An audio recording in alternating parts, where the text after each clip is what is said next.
fin septembre 2025 a été marquée par les championnats du monde de natation handisport.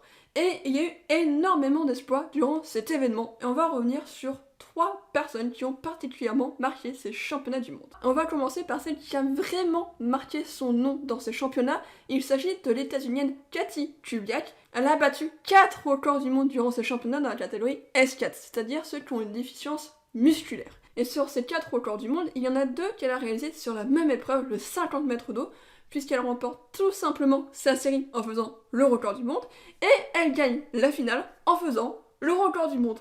Et ce qui est totalement fou, c'est que Katie Kubiak, elle finit 2e du 50 mètres papillon S5, donc avec des nageuses qui ont moins de difficultés musculaires qu'elle, et qu'elle bat le record du monde de sa catégorie sur cette épreuve. Qui est fou, elle a seulement 22 ans et ça promet.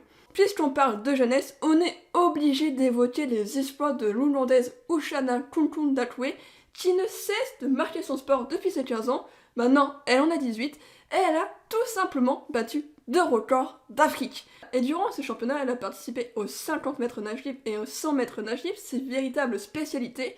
Elle va battre tout simplement les records continentaux en série et en finale de chacune de ces épreuves. Et surtout, sur le 50 mètres nage libre, elle était très proche de décrocher une médaille, la toute première pour une nageuse ougandaise, puisqu'elle termine tout simplement 4e de celle-ci à vraiment pas grand-chose. La dernière qu'on va évoquer, c'est la nageuse brésilienne Beatriz de Aruro Flocino. Elle aussi, elle est très jeune, elle participe aux épreuves de la catégorie S14, c'est-à-dire les nageuses qui ont une déficience intellectuelle.